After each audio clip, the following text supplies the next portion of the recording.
네, 여러분 안녕하십니까? 공기업 데뷔반의 조여은입니다. 오늘은요, 우리 마케팅에서 마지막 시간이네요. 마지막 시간으로 뭡니까? 실제 마케팅을 실행을 할 때 어떠한 전략으로 실행을 해야 되는지 바로 마케팅 믹스, 포피에 대해서 함께 살펴보도록 하겠습니다. 그러면 마케팅 믹스 본격적으로 한번 시작해 보도록 할게요. 자, 가장 첫 번째, 우리 마케팅 믹스는요, 포피라고도 불립니다. 왜 포피라고 하냐? 총 4가지의 P가 나오는데요. 우리 마케팅 믹스는 총 4가지의 관리가 필요합니다. 첫 번째, 프로덕트의 P가 있고요. 두 번째, 가격 관리의 price. 그 다음, 세 번째, 유통 관리의 place. 그 다음, 마지막으로 판매 촉진의 promotion. 이렇게 해서 총 4가지의 P가 있다 그래서 우리 뭐라 그래요? 그래요. 이걸 포피라고 이야기를 합니다. 이해되십니까?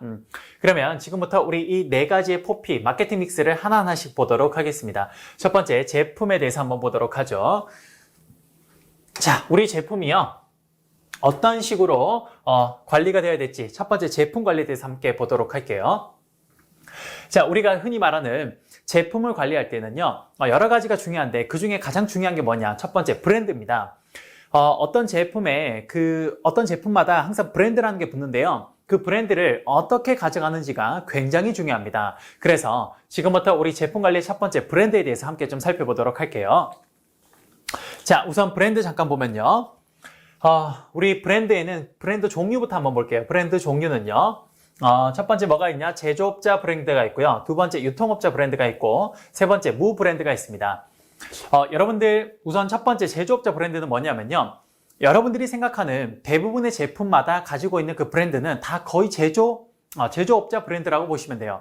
여러분들이 예를 들어서 스마트폰이 있죠. 그럼 스마트폰 그 뒷면에 보면 삼성이라고 적혀 있고 또 LG도 보면 뒤에 보면 LG라고 적혀 있습니다. 그렇죠. 사실 웬만한 제품은요. 다 제조업자 브랜드를 다 그 브랜드로 가지고 있습니다.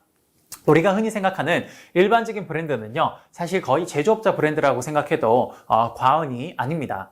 그런데 최근에는요, 이 중간에 있는 유통업자들이요, 굉장히 좀 중요해지고 이 사람들의 힘이 점점 커지면서요, 유통업자들도 자체적인 브랜드를 가지고 있습니다. 대표적으로 여러분들 뭐가 있나요? 대표적으로 뭐가 있냐면요, 유통업자 브랜드에 이런 게 있죠. 여러분들 롯데마트에 가면요, 롯데마트 그 유통업자가 롯데마트죠. 롯데마트 자체 브랜드가 있습니다. 그게 뭐냐? 롯데마트는 이런 브랜드가 있어요. Price Only라는 게 있죠. Price Only라는 브랜드가 있어요. 이게 뭐냐? 굉장히 뭡니까? 제품의 질은 좋게 해야 돼. 가격을 낮추겠다라고 해서 가격이 최고로 중요하다라고 해서 Price Only라는 이런 유통업자 브랜드가 있습니다. 그 다음에 여러분, 우리 이마트 가면요. 이마트는 자체 브랜드가 뭐가 있냐? 피코크라는 게 있어요. 피카크. 예. 여러분들도 요즘에 잘 아실 겁니다. 이마트 가면 굉장히 맛있는 음식들을 만들어 놓은 뭡니까? 상품들이 있는데 그 브랜드가 전부 다 피커크라고 되어 있죠. 바로 그 피커크가 뭐냐? 바로 이마트 자신들의 고유 브랜드를 가지고 그런 제품을 만들어 가는 거예요. 과거에는요. 이 유통업자들이 어떻게 했냐면요. 좀 이렇게 그 시장에 봤을 때, 이 회사 제품은 괜찮은데 뭔가 유통에 대한 채널이 좀 약하거나 혹은 뭔가 브랜딩이 약한 이런 업체들이 있을 거예요. 그럼 롯데마트나 이마트가 가서 이야기합니다. 야, 너희들 내가 보니까 제품은 괜찮네. 그러면 우리가 너희가 그 제품을 공급해주면 그 너희 브랜드는 어차피 해봤자 시장에 별로 영향력이 없으니까 우리 브랜드를 여기다 붙여서 그래서 너희 거 팔아줄게. 그러면 너희 팔 때 일정 부분의 금액을 우리한테 줘. 라고 이런 식으로 협의를 했었어요. 근데 요즘은요, 이게 조금 더 발전해서요, 아예 이마트나 롯데마트가요, 그런 회사들을 찾는 게 아니라 자신들이 그런 회사를 만들어서 직접 생산을 하는 그 정도 단계까지 왔습니다. 그래서 최근에 유통업자 브랜드는 이런 롯데마트의 프라이스 온리나 혹은 이마트의 피커크 같은 그런 제품들이 대표적인 유통업자의 브랜드라고 보시면 될 것 같아요. 이해되십니까? 그 다음 마지막으로 무 브랜드라는 게 있죠. 브랜드가 없는 거. 이건 대표적인 예가 뭐냐? 여러분도 아시는 이마트에 뭐가 있습니까? 노 브랜드라는 게 있습니다. 노 브랜드. 이거 뭐냐? 말 그대로 브랜드가 없는 거죠. 브랜드가 없이 노 브랜드가 처음 나올 때 뭐였습니까? 그래요.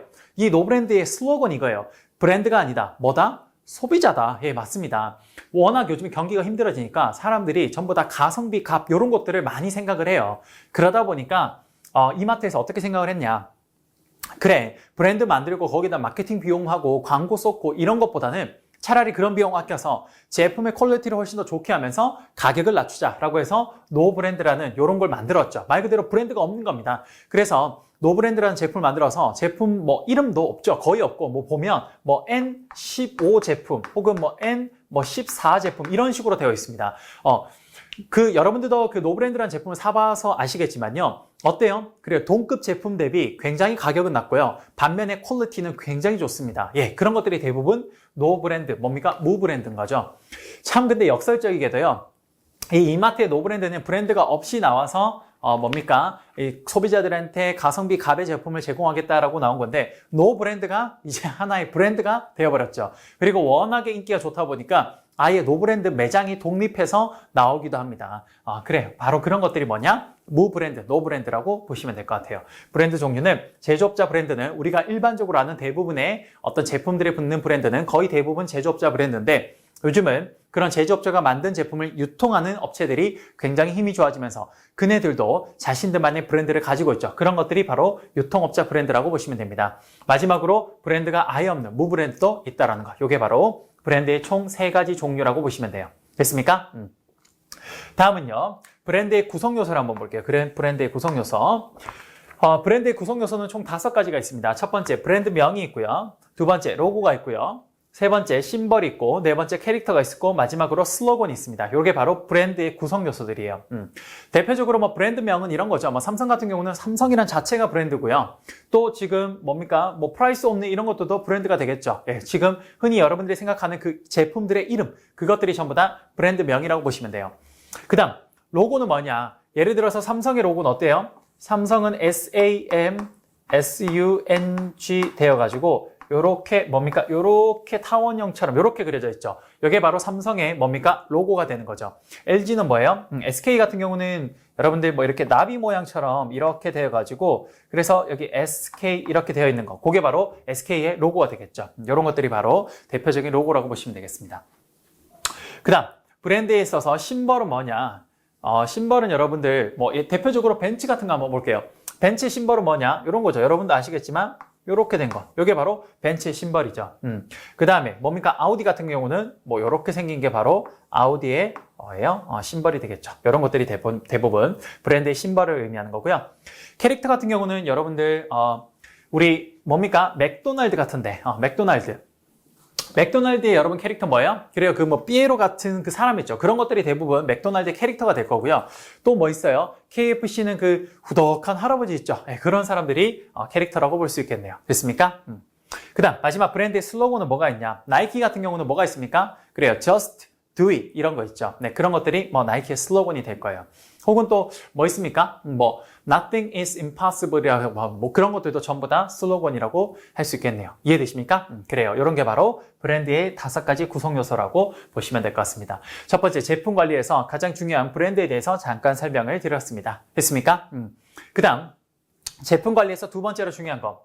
제품이 어떠한 식으로 탄생해서 어떠한 식으로 점점점 쇠퇴해 가는지 말 그대로 제품의 수명이 어떤 식으로 바뀌는지를 알려주는 제품 수명 주기에 대해서 함께 볼게요. 우리가 흔히 영어로 Product Life Cycle이라고 해서 PLC라고 얘기를 하는데요. 자, 제품 수명 주기는 다음과 같습니다. 볼게요. 자, 지금 보시면요. 제품의 수명 주기를 크게 4가지로 이야기합니다. 첫 번째, 제품이 처음 탄생한 도입기. 그 다음 점차 성장해가는 성장기, 그 다음 그 제품이 시장에서 굉장히 성숙해가는 성숙기, 마지막으로 그 제품이 시장에서 엑시트해가는 뭡니까? 쇠퇴기로 나눌 수 있습니다. 그때 제품이요 어떤 식으로 이 수익들을 벌어주냐면요, 지금 여러분 보시면 이 위쪽에 있는 게 뭐냐? 이게 바로 매출액이 됩니다. 매출액이 되고요.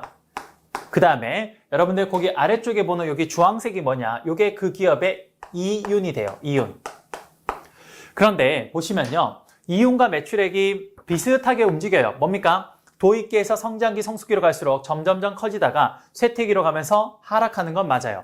그런데 여기서 매출액이 하락하는 것보다 여기서 이윤이 하락하는 이 속도가요. 훨씬 더 빠르게 이렇게 급감합니다. 그래서 쇠퇴기에는요. 매출액의 감소보다 이윤의 감소가 훨씬 더 크다라는 거, 그거 하나 좀 기억해 주시기 바랍니다. 아시겠죠? 그래서 제품의 수명 주기는요, 바로 도입기, 성장기, 성숙기, 쇠퇴기, 바로 이러한 과정을 일반적으로 거친다라고 보시면 될 것 같습니다. 그런데 반드시 제품이 이러한 과정을 걸치냐? 아니에요. 예를 들어서 어떤 제품이 도입기에 딱 나왔어요. 그런데 이 제품이 아예 성장하지 못하고 바로 쇠퇴해서 시장에서 엑시트할 수도 있습니다. 반면에 어떤 제품이 도입기에 탁 나왔는데 거의 도입기를 거치지 않고 빠르게 급성장해서 굉장히 폭발적이어서 바로 성숙기로 이렇게 쫙 올라가는 경우도 있다라는 거예요. 그래서 제품이 상황에 따라서 이걸 바뀔 수는 있지만 일반적으로 제품은요, 이런 4가지 단계를 거친다라고 생각하시면 될 것 같아요. 이해되십니까? 하지만 상황에 따라서 얼마든지 이거를 생략해서 다른 쪽으로 바로 이동할 수도 있다라는 거 기억해 주시기 바랍니다. 됐습니까? 그래요. 이래서 우리 첫 번째 제품 프로덕트에 대한 거를 쭉 다 설명을 드렸습니다. 제품 관리에 가장 중요한 브랜드에 대해서 설명드렸고요. 두 번째 제품의 수명 주기에 대해서 설명드렸습니다. 이 2가지 기억해 주시기 바랍니다. 됐습니까? 그래요. 제품에 대해서 이렇게 관리가 끝나고 나면요. 그 제품에 대해서 이제 뭘 해야 되냐? 가격을 책정해야 됩니다. 그게 뭐냐? 가격 관리가 되겠죠. 영어로 우리 price라 그래서 두 번째 P가 되는 겁니다. 자, 가격을 관리할 때는요. 이런 순서를 따른다고 해요. 첫 번째, 우선 가격의 목표를 설정하게 됩니다. 가격의 목표. 우리가 시장을 점차 확대하기 위한 건지, 지금 이 제품을 가지고, 제품 관리에서 했던 이 제품을 가지고 시장을 확대하려고 하는 건지, 즉, 마켓쉐어를 올리려고 하는 건지, 혹은 우리가 오히려 마켓쉐어가 아니라 현재 우리 회사 이윤을 극대화하려고 하는지, 바로 일단 이 2가지가 중요해요. 이 2가지에 따라서 가격을 설정하는 방법이 달라지기 때문입니다. 그래서 우리가 가장 추구하는 목표가 뭔지 첫 번째 이걸 설정을 해야 됩니다. 우리가 시장 확대를 원하는 건지 혹은 이윤 극대를 원하는 건지 이걸 생각해야 돼요. 너무나 당연하게도 여러분 시장을 확대하게 한다고 해요. 마켓쉐어를 늘린다고 합니다. 그럼 당연히 가격을 높게 책정해야 될까요? 낮게 책정해야 될까요? 그렇죠. 시장을 빠르게 침투해서 시장을 최대한 마켓쉐어를 확대하려면 가격을 낮게 가져가야 돼요. 가격을. 반대로 이윤을 많이 남기려면 당연히 어떻게 해야 돼요? 그래, 가격을 높게 책정해야 됩니다. 그래서 각각의 목표에 따라서 우리가 가격을 책정하는 방법들이 달라진다라는 거예요. 그래서 우리 첫 번째 가격 목표로 시장 확대인지 이윤 극대인지 이것들을 생각해야 되는 겁니다. 이해되십니까? 그러면 이 둘 중에 내가 하나를 선정을 했다. 목표를 설정했다. 그럼 이제 가격 전략과 가격 책정하는 방법을 여기서 이제 하게 되는 겁니다. 예를 들어서 이런 거죠. 시장을 확대하고 싶다. 그러면 당연히 가격 전략을 어떻게 가져가야 되냐? 저가격 전략으로 가져가야 될 겁니다. 반면에 뭡니까? 이제 이윤을 좀 극대화하고 싶다. 그럼 가격 전략을 고가격 전략으로 이렇게 가져가야 될 거예요. 이해되십니까? 그게 바로 뭡니까? 가격 목표 다음에 가격 전략에 대한 내용이에요. 그 다음 이렇게 가격 전략을 내가 고가격 전략으로 가져간다. 혹은 저가격 전략으로 가져간다. 혹은 내가 다른 사람들이랑 비슷하게 대등 가격으로 가져간다. 이런 전략들이 결정이 되고 나면요. 이제 가격을 어떻게 책정해야 될지 생각해야 됩니다. 첫 번째, 내가 이런 가격 전략을 선정하고 나면요. 그 가격을 계속 단일 가격으로 가져가야 될지, 혹은 뭡니까? 탄력적으로 가격을 가져가야 될지, 이런 것들도 고민해야 될 거예요. 예를 들어서 우리가 그 시장에서 좀 지금 자신이 있다. 그러면 단일 가격으로 쭉 가져갈 수 있는 겁니다. 반면에 단일 가격으로 가다 보니까 지금 시장 상황이 변동이 있어요. 그럼 거기에 맞춰서 가격을 탄력적으로 가져갈 필요도 있겠죠. 그래요. 첫 번째, 이런 정책도 가능할 거고요. 두 번째, 스키밍 전략과 침투 전략이라는 게 있습니다. 일반적으로 스키밍 전략은요, 이런 걸 의미해요. 자, 스키밍 전략은 뭐 어떤 걸 의미하는 거냐면요. 자, 처음에 고가격 정책을 가져가고 그 다음에 저가격 전략을 취하는 겁니다. 반면에 또 뭐 있어요? 침투 가격 전략은 뭐냐면요. 처음에 저가격 전략을 가져갔다가 그 다음에 고가격 전략을 가져가는 거예요. 자, 예를 들어서 스키밍 전략은 뭐냐? 이런 겁니다. 이 스키밍 전략은요. 실제 대한민국에서 아프다? 어쨌든 좀 힘든 역사 중에 하나였어요. 뭐냐? 이 스키밍 전략을 굉장히 잘 활용한 기업이 하나 있습니다. 그게 어디냐? 일본 기업들이에요. 일본 기업. 사실 여러분 지금 대한민국은요. 삼성 반도체가 전 세계 1위긴 하지만요. 과거에 불과 한 20년, 한 10여 년 전에는요. 전 세계 반도체 1위가 어디냐? 일본이었습니다. 일본. 그러다 보니까 이 일본이 반도체를 전 세계를 석권하고 있다 보니까요. 그걸 삼성전자가 후발주자로 따라갔던 거예요. 근데 어떻게 됐냐? 일본은요, 이렇게 해서 자신들이 선발주자다 보니까 자신들이 새로운 그 반도체가 딱 나오죠. 그럼 이게 새 모델이니까 이런 게 지금 시장에 없습니다. 그러니까 요거를 굉장히 시장에 비싼 가격으로 공급을 해요. 그러면 한참 그걸로 수익을 굉장히 많이 내다가 그 다음 삼성전자가 그 사이에 엄청 열심히 연구를 해서 요 모델과 똑같은 성능이 있는 모델을 딱 내놔요. 그러면 그걸 내놓을 때 삼성전자는 이제 내놨으니까 당연히 비싼 가격으로 내겠죠. 낸과 동시에 일본은 어떻게 하냐? 그 똑같은 모델 미리 지금 선점해서 팔았던 걸요. 가격을 대폭 낮춥니다. 그러면 삼성전자는 일단 새로운 모델이 나와도 가격 측면에서 여기서 게임이 안 돼요. 완전히 박살나는 겁니다. 그리고 일본은 그 똑같은 성능의 제품을 가격을 확 낮추고 그 사이에 삼성전자가 따라올 새로운 제품 만들어서 막 파는 시기에 또 그 다음 단계를 연구하고 있었겠죠. 그러니까 그걸 가격 낮춘과 동시에 또 새 제품을 출시합니다. 그러면서 그 제품은 굉장히 비싸게 받고 기존에 지금 있던 제품은 가격을 낮게 가져가서 완전히 삼성전자를 이렇게 원투 펀치로 막 때렸던 거죠. 예. 그걸 삼성전자가 계속 이겨나갔던 거죠. 물론 정부의 도움도 좀 있었고 여러 가지의 어쨌든 기업가의 그런 도전 정신도 있었던 거 여러 가지가 합쳐져서 그걸 계속 우리가 손실이 남에도 불구하고 계속 추격해 갔던 거죠. 그러다가 한 계기로 이게 완전히 역전하게 되면서 지금 현재 삼성전자가 나오게 된 겁니다. 그래서 그런 것들이 뭐냐? 대표적인 게 바로 그게 스키밍 전략이에요. 스키밍 전략. 이해되십니까? 반대로 침투 전략 이런 거 뭐냐? 처음에는 아주 저가격으로 들어가요. 그리고 난 뒤에 시장이 어느 정도 자신들이 확대가 됐다 싶으면 그 다음에 가격을 확 높게 받는 겁니다. 요거 대표적으로 어디서 볼 수 있냐? 편의점에서 많이 볼 수 있어요. 옛날에 쌤이 커피를 워낙 좋아해서 옛날에 한 작년 여름쯤인가요? 한 1년 전쯤 됐겠네요. 작년 여름쯤에 제가 편의점에 갔더니요. 보통 커피를 좋아해서 커피 전문점에서 많이 먹는데 커피 전문점이 그때 문을 안 열어서 그래서 편의점에 잠깐 그냥 그런 커피를 먹으려고 들어갔어요. 근데 그때 가보니까 뭐가 있었냐. 그 더치 커피, 그러니까 콜드브루식으로 내린 그 커피가 새로 나온 게 있대요. 그래서 그 주인 아주머니께서 이거 한번 먹어보세요 라고 하길래 봤더니 그게 뭐냐? 그 이병헌 씨가 선전한 콘트라베이스라는 그 커피였어요. 근데 그게 용량이 굉장히 컸는데 그걸 이거 하나에 2,500원인데 그거를 1 플러스 2였습니다. 아마 2 플러스 1이 아니라 1 플러스 2였을 거예요. 그래서 하나의 가격으로 3개를 살 수 있게 해주시는 거예요. 2,500원짜리를 하나의 가격 2,500원인데 2,500원만 내면 3개를 주는 거예요. 3개를. 그래서 그럼 먹어봤는데 생각보다 맛도 괜찮은 거예요. 그래서 그걸 한참 좀 애용을 했죠, 제가. 한참 애용을 하다가 한 2달인가 3달 지났나요? 딱 갔더니 또 사 먹으러 들어갔더니 어떻게 되어 있냐? 이제 제 가격 받더라고요. 하나당 2,500원. 사실 그거 편의점에 파는 커피로 하나당 2,500원이면 꽤 비싼 가격이에요. 근데 그걸 처음에 시장을 들어올 때 어떻게 했냐? 그래 침투하기 위해서 처음에 굉장히 저가격으로 들어왔던 거죠.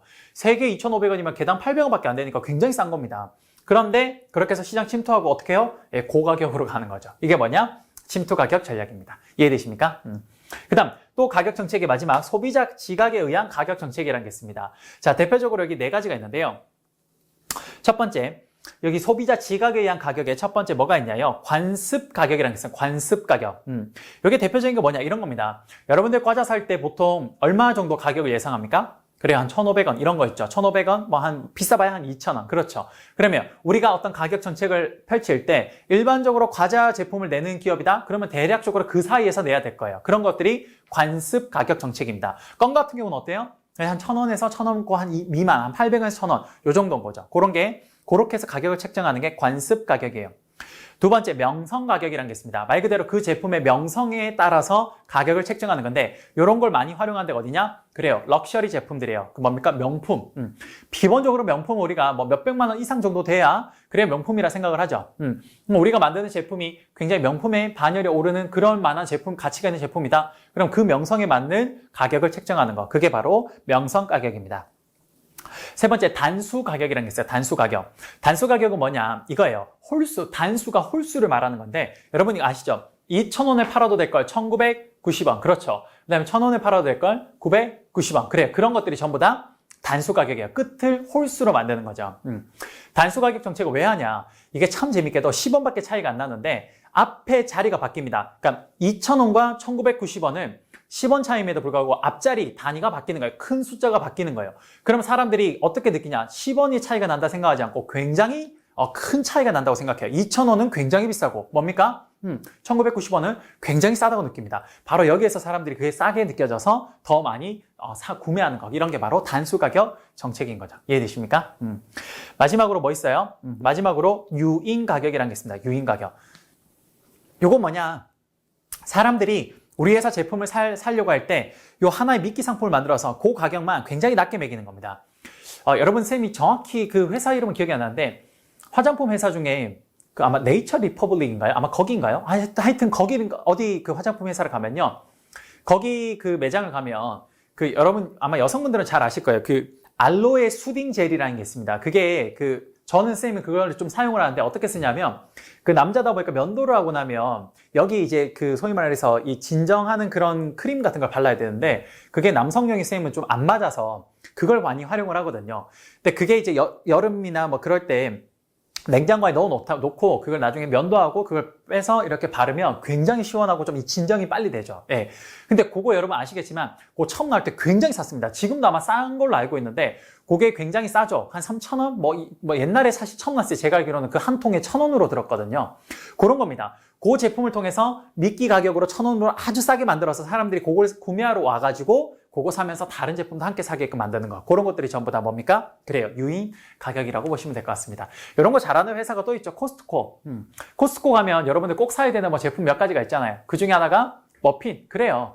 얼마 전에 쌤도 코스트코 왔었는데 코스트코 머핀 살 때 1+1이죠. 근데 그 1+1이 하나당 6개씩 12개인데 그게 얼마예요? 8,000원밖에 안 해요. 그럼 뭐 얼마예요? 뭐 한 개당 한 700원 꼴 되나요? 엄청 싸죠. 예. 그런 미끼 상품들을 몇 개를 코스트코가 만들어서 싼 가격으로 유인하는 그런 가격으로 딱 책정해가지고 나머지 제품도 함께 파는 거. 이런 것들이 전부 다 유인 가격 정책이라고 보시면 됩니다. 이해되십니까? 그래요. 이렇게 해서 가격 정책을 다 하고 나면요. 이제 최종적으로 우리는 가격 목표와 가격 전략을 통해서 최종 가격을 설정하게 될 겁니다. 최종 가격을 설정할 때 우리가 고려해야 될 사항이 있는데요. 첫 번째, 그 제품의 원가를 생각해야 될 겁니다. 제품의 원가는요, 뭘 고려할 때 쓰이는 거냐면요. 바로 그 가격의 하한선을 알려줘요. 그러니까 원가보다 싸게 가격을 받으면 그 손해받는 거니까 당연히 그것보다 비싸게 받아야겠죠. 두 번째, 소비자가 구매하고자 하는 그 의사 가격이 얼마인지 알아야 됩니다. 이거 왜? 그 제품의 가격의 상한선을 알려주기 때문에 그래요. 그 다음에 경쟁자 가격도 비교를 해야 됩니다. 왜? 나중에 우리가 이걸 통해서 얼마 대등한 어떤 가격으로 측정해야 되기 때문에 비교 가격 혹은 대등 가격, 비교라고도 해볼까요? 가격의 비교를 위해서 경쟁자 가격도 확인을 해야 되는 거죠. 요 세 가지. 원가는 가격의 하한선을 정해주고요. 소비자들의 구매 의사 가격은요, 바로 가격의 상한선을 결정해주고, 경쟁자들이 지금 판매하고 있는 가격은 우리 제품을 어느 정도 가격으로 가져야 될지 그 비교하는 가격으로 사용이 될 겁니다. 그를 통해서 최종 가격을 설정하게 되겠네요. 이해되십니까? 하지만 가격을 한번 설정했다고 해서 절대 안 바꾸는 건 아니죠. 상황에 따라서 가격을 조정해야 될 겁니다. 예를 들어서 가격이 잘 팔리지 않으면 뭐 해야 돼요? 그래요. 가격을 낮게 다시 조정해야 될 거고, 가격이 굉장히 인기가 좋으면 어떻게 해야 돼요? 제품이 인기가 굉장히 좋으면 가격을 이렇게 올려야 되겠네요. 이해되십니까? 그래요. 최종적으로 가격 조정까지 하면 될 겁니다. 이게 바로 두 번째 우리 마케팅 믹스에서 가격 관리라고 보시면 될 것 같아요. 이해되십니까? 됐습니다. 그 다음 첫 번째 제품 관리, 두 번째 가격 관리까지 했으면 세 번째 이제 유통 관리를 해야 될 거예요. 그래요. 제품을 우리가 어떤 식으로 관리해야 될지 배우고 난 뒤에 그 제품의 가격을 책정하고 나면 이제 이 제품을 어떤 식으로 이렇게 판매를 해가야 되는지 그 이 제품을 유통하는 거에 대해서 생각을 해야 될 겁니다. 세 번째 뭡니까? 유통 관리에 대해서 한번 볼게요. 자, 유통 관리의 가장 첫 번째 단계는요, 우리가 유통 커버리지를 어느 정도로 회사가 가져가야 될지 그걸 생각하는 겁니다. 뭡니까? 유통 커버리지를 넓게 가져갈 수도 있고요, 유통 커버리지를 좁게 가져갈 수도 있는 겁니다. 첫 번째 단계에서 유통 커버리지를 결정하는 거예요. 말 그대로 유통 커버리지는요, 뭡니까? 소매점 수를 몇 개로 할 것인지를 결정하는 겁니다. 그래서 소비자 측면에서 이 유통 커버리지를 얼마만큼 가져가야 될지를 생각하는 게 첫 번째 단계라고 보시면 돼요. 그래서 보시면 유통 커버리지를 넓게 가져가면요, 이걸 우리 뭐라 그러냐? 개방적 유통이라고 그러고요. 유통 커버리지를 좁게 가져가면 전속적 유통이라고 합니다. 그 중간에 있는 건 선택적 유통이라 그래요. 뭐 너무나 자명하게도 여러분, 소매점 판매하는 그런 뭡니까? 그 점포수를 많이 가져가면요, 넓게 가져가면 당연히 소비자들을 많이 접촉할 수 있으니까 우리 회사 제품을 빠르게 알릴 수 있을 거예요. 맞죠? 반면에 우리가 유통 커버리지를 좁게 가져가면요, 당연히 그 접촉할 수 있는 그 시장의 어떤 그런 기회수가 굉장히 작기 때문에 소비자들한테 뭔가 전달할 때 그게 좀 느릴 겁니다. 반면에 유통 커버리지를 굉장히 넓게 가져가면요, 어떻게 돼요? 그래요. 이렇게 많은 소비자를 접촉할 수는 있겠지만 만약 우리가 이렇게 유통 커버리지를 많이 넓게 가져갔는데 장사가 잘 안 되거나 혹은 제품 판매가 잘 안 돼요. 그럼 이건 굉장히 기업에게 부담이 될 수 있습니다. 반대로 유통 커버리지를 좁게 가져가면 소비자를 접촉할 수 있는 그 접점은 좁겠으나 하지만 어떤 만약에 시장 상황이 악화됐을 때 빠르게 철수할 수 있는 뭐 그런 방법에서는 굉장히 좋은 장점이 되겠죠. 이게 바로 유통 커버리지 결정하는 겁니다. 첫 번째, 소매점 수를 우리 점포 수를 몇 개까지 가져가야 될지 생각하는 게 첫 번째 단계입니다. 됐습니까? 그다음 두 번째는요. 그래요. 첫 번째 유통 커버리지는 우리가 얼마만큼 소매점 점포 수를 가져가야 될지 그거에 대한 생각이라면 두 번째는요. 이제 그 유통 채널 과정에서 우리가 통제를 어느 정도 수준까지 가져가야 될지를 보는 겁니다. 자, 볼게요. 통제 수준을 굉장히 강하게 가져가면요. 우리는 그걸 수직적 통합이라고 그러고요. 통제 수준을 약하게 가져가면 독립적 중간상해라 그럽니다. 그리고 중간쯤 되는 걸 유사 통합이라고 이야기를 해요. 무슨 말이냐? 자, 보세요. 우리가 유통 커버리지를 넓게 가져갈 수도 있고 좁게 가져갈 수도 있어요. 그럼 넓게 갈 때, 자, 우리가 많은 점포 수를 가지고 간다고 해도 이 많은 점포 수를 가지고 갈 때 앞쪽, 뒤쪽에 이런 유통을 해가는 과정이 있을 겁니다. 그 과정을 굉장히 우리가 통제 수준을 강하게 가져갈 수도 있고 혹은 그 과정을 약하게 가져갈 수도 있을 거예요. 또 유통 커버리지를 좁게 소매점 수를 적게 가져간다고 해도 바로 이 유통하는 과정을 역시나 통제를 강하게 가져갈 수도 있고 약하게 가져갈 수도 있는 겁니다. 그래서 첫 번째 유통 커버리지 단계 다음에 통제 수준을 결정하게 돼요. 첫 번째 뭡니까? 통제 수준을 굉장히 강하게 가져가면 수직적 통합을 하면 가장 좋은 건 뭐예요? 그래요. 일단 회사가 이 유통하는 과정에 있어서 제품의 어떤 의사 전달이나 어떤 품질 전달을 굉장히 좀 일관적이고 통제 가능하게 가져가는 게 그게 가장 좋은 장점이겠죠.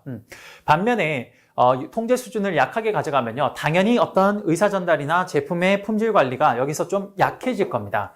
반대로 이런 수직적 통합을 했을 때는 그런 것들이 장점이 있겠지만 반대로 마찬가지로 회사가 이 시장에서 철수를 하려고 할 때 이런 수직적 통합은요 굉장히 철수를 하기가 좀 힘들어지죠. 왜? 많은 단계들을 회사가 다 소유하고 있기 때문에 이걸 빨리 시장에서 털고 나온다는 건 쉽지 않을 겁니다. 반대로 독립적 중간상을 활용해서 통제 수준을 약하게 가져가면요 역시나 시장의 상황이 안 좋을 때 빠르게 엑시트할 수 있는 그런 장점이 있겠네요. 됐습니까? 바로 이런 과정이 뭐냐? 유통관리라고 보시면 될 것 같습니다. 이해되십니까? 그래요. 이렇게 세 번째 유통관리까지 끝이 나면요. 마지막, 그래요. 이제 이렇게 해서 유통 채널까지 다 확보를 하고 나면 최종적으로 마지막 뭐 해야 돼요? 그래요. 이제 판매하는 걸 생각해야 되는 겁니다. 판매. 자, 우리 판매 촉진. 이게 마지막으로 뭡니까? 이게 프로모션이라고 그러는데 판매 촉진은요. 총 4가지의 판매 단계들이 있습니다. 판매 방법이 있어요. 여러분들 가장 많이 알고 있는 광고, 그 다음에 우리 흔히 말하는 판매 촉진, 판촉이 있고요. 그 다음 세 번째, 기업에서 하는 홍보, PR이라는 게 있고요. 마지막 뭡니까? 인적 판매라는 게 있습니다. 요 4가지가 대표적인 뭡니까? 프로모션의 4가지 방법이라고 보시면 돼요. 자, 여기서는 어떤 것들을 여러분 기억하셔야 되냐면요. 바로 각각의 장단점을 꼭 좀 기억하시기 바랍니다. 아시겠죠? 자, 한번 볼게요. 광고는요, 여러분 너무나 잘 아는 광고, TV 광고입니다. 그런 광고는 당연히 이 프로모션을 하는 범위, 그 대상이 누구냐? 대중들입니다. 그리고 비용도 광고는 일반적으로 뭐 적절하게 들어간다요. 비용이 보통이라고 합니다.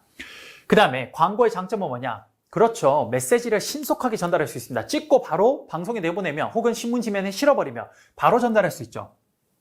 그 다음 광고를 할 때 당연히 기업들이 자신들한테 유리한 것들만 이야기하죠. 나쁜 거 이야기하지 않습니다. 그러니까 광고의 장점은 그래요. 메시지를 통제할 수 있습니다. 자신 회사들이 우리가 이런 점만 내비치고 장점은 내비치고 단점은 숨기려고 하는 거. 왜? 그런 게 가능하죠. 하지만 단점 뭡니까? 정보의 양이 굉장히 한정적이죠. 여러분 우리 광고 길어봐야 15초에서 30초입니다. 그 짧은 시간 안에 이런 정보를 전달한다는 건 쉽지 않아요. 그냥 이미지상 우리가 받아들이는 겁니다. 그래서 광고의 최대 단점은 뭐냐? 정보의 양이 제한적이라는 거. 요거 하나 기억해 주시고요. 두 번째, 판촉. 여러분 판매 촉진 요거 뭐냐면요. 일반적으로 뭡니까? 삼성이 갤럭시 스마트폰을 새롭게 모델을 출시하면요. 대학가나 어떤 사람들이 많은 번화가에 부스 같은 거 차려서 이렇게 막 홍보하는 거 보셨죠? 그런 것들이 대부분 판촉이라고 보시면 됩니다. 자, 그 판촉의 범위는요. 당연히 불특정 다수인 대중을 상대로 하는 거고요. 그리고 비용은 굉장히 고가입니다. 많이 들어요. 여러분 그런 부스를 하나 차리고 거기에 인력을 투입하고 그 다음에 그런 세트를 지어서 사람들이 사용해 볼 수 있게 하고 그런 여러 가지에 굉장히 짧은 시간 안에 많은 비용이 들어갑니다. 그래서 비용이 굉장히 많이 들어가는 특징이 있어요. 판촉은요 어떤 장점이 있냐? 그래요. 보시면 그 부스가 화려하죠. 그러니까 사람들이 그걸 보고 와, 와 하면서 막 옵니다. 첫 번째, 주의를 집중할 수 있는 그런 효과가 있죠.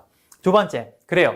그거는 그 자리에서 직접 체험을 바로 해보고 뭡니까? 거기서 상담도 받고 바로 개통까지 할 수 있는 그런 시스템이 있기 때문에 아주 빠른 효과가 뭡니까? 판촉에서는 나오게 돼요. 됐습니까? 하지만 단점이 있습니다. 일단 이런 판촉은요, 모방이 되게 쉽죠. 그렇게 해서 좀 괜찮다 그러면 바로 다른 LG도 와서 그렇게 따라할 수 있어요. 모방이 가장 쉽고요. 그리고 제품 비하하는 그런 것들도 많이 거기서 나옵니다. 그래서 이런 것들이 단점이라고 보시면 돼요. 됐습니까? 세 번째, PR은요, 이런 거죠. 기업이요, 자신들의 어떤 홍보 자료를 만들어요. 그럼 그걸 가지고 신문, 언론사들에다가 흔히 말하는 보도 자료라고 이렇게 줍니다. 그럼 언론사는 그걸 보고 사용을 하고 혹은 그 자료를 통해서 자신들의 신문 기사에다가 그 기사들, 이 제품이 이래 나왔다, 뭐 이러이러한 특징이 있다더라, 그렇게 기자가 적는 거죠. 그런 것들이 대부분 PR이라고 보시면 돼요. 역시나 범위는요, 불특정 다수 대중이고요. 비용은 당연히 무료죠. 그냥 기업이 뭡니까? 홍보 자료나 혹은 뭡니까? 보도 자료를 그냥 주기만 하면 기자들이 그걸 보고 쓰거나 혹은 제품을 쭉 주면 기자들이 그 사용해보고 그다음 뭡니까? 신문에다 올리는 거기 때문에 비용은 무료가 됩니다. 장점은 뭐냐? 그렇죠. 신문에 기자가 실은 거기 때문에 제3자가 쓴 거죠. 그러니까 굉장히 일반적인 사람들은 그걸 보고 신뢰할 겁니다. 신뢰도가 굉장히 높아져요. 하지만 단점이 있습니다. 기자가 그걸 써보고 혹은 그 보도자료나 어떤 그런 것들을 보면서 자기가 자의적으로 해석해서 쓰기 때문에 정보를 통제할 수가 없어요. 그리고 직접적인 효과가 없습니다. 말 그대로 이건 간접적인 효과만 있는 거예요. 그게 바로 PR입니다.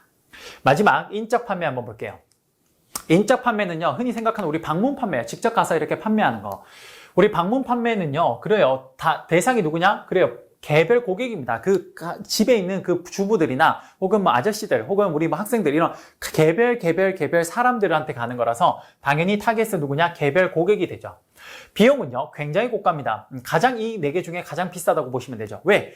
저 방문 판매를 하려면 뭡니까? 방문 판매를 하시는 그 직원분들이 가서 일일이 그 사람들을 만나서 그래요. 설득도 하고 해야 되기 때문에 그 사람들한테 비용이 굉장히 많이 필요로 하게 되죠. 그래서 비용이 굉장히 많이 들어갑니다.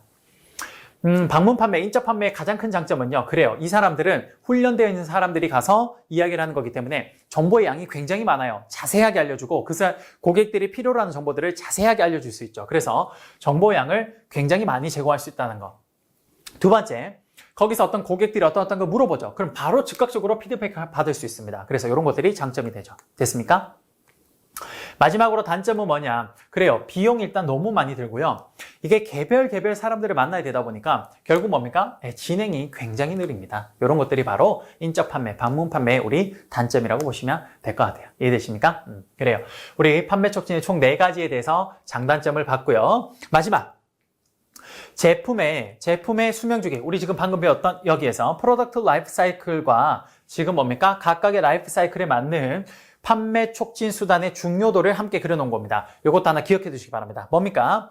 도입기, 성장기, 성숙기, 쇠퇴기 이런 방향으로 제품의 프로덕트 라이프 사이클이 이렇게 진행이 될 텐데 도입기에는요. 보시다시피 가장 일단 지금 막 도입이 된 거기 때문에 불특정 다수한테 빠르게 지금 전달해야 됩니다. 그래서 뭡니까? 광고랑 PR의 중요성이 굉장히 높고 반대로 뭡니까? 판매 촉진은 아직까지 별로 중요하지가 않아요. 그래서 판매 촉진은 도입기에는 굉장히 낮습니다. 반면 인적 판매는 한 중간쯤 된다라고 보시면 되는 거죠. 그러다가 이 광고나 PR은요. 도입기, 성장기, 성숙기, 쇠퇴기로 넘어갈수록 그 중요도가 내려갔다가 다시 성숙기에 다시 이렇게 중요해지다가 쇠퇴기에 줄어듭니다. 인적 판매도 도입기, 성장기, 성숙기, 쇠퇴기로 갈수록 뭡니까? 점차 이렇게 바뀌는 거예요. 그런데 판매 촉진은요. 판촉은요. 도입기, 성장기는 중요하지 않다가 성숙기 때는요 급격하게 올라갑니다. 그리고 쇠퇴기에 살짝 내려오는 이런 형태를 보인다는 거죠. 이해되십니까? 말 그대로 제품의 수명 주기와 판매 촉진 수단의 중요도를 이렇게 관련으로 가질 수 있습니다. 이해되십니까? 그래요. 이렇게 해서 우리 판매 촉진까지 다 설명을 드렸습니다. 됐어요. 여러분들 너무 고생 많으셨고요. 우리 마케팅 마지막 단계 뭡니까? 마케팅 믹스, 포피에 대해서 전체 다 설명해 드린 겁니다. 첫 번째 제품 관리 프로덕트, 두 번째 가격 관리 프라이스, 세 번째 뭡니까? 유통 관리 플레이스, 마지막 판매 촉진 프로모션까지 해서 총 4단계를 여러분들이 한눈에 살펴보신 겁니다. 이해되십니까? 그래요. 고생 너무 많으셨고요. 다음 시간에는 뭡니까? 우리 마케팅 이 전체 전략을 다 이제 공부를 했으니까요. 이걸 통해서 현실 사례와 어떻게 접목을 시키는지를 함께 공부해 보도록 하겠습니다. 고생 많으셨고요. 다음 시간에 뵙도록 하겠습니다. 감사합니다.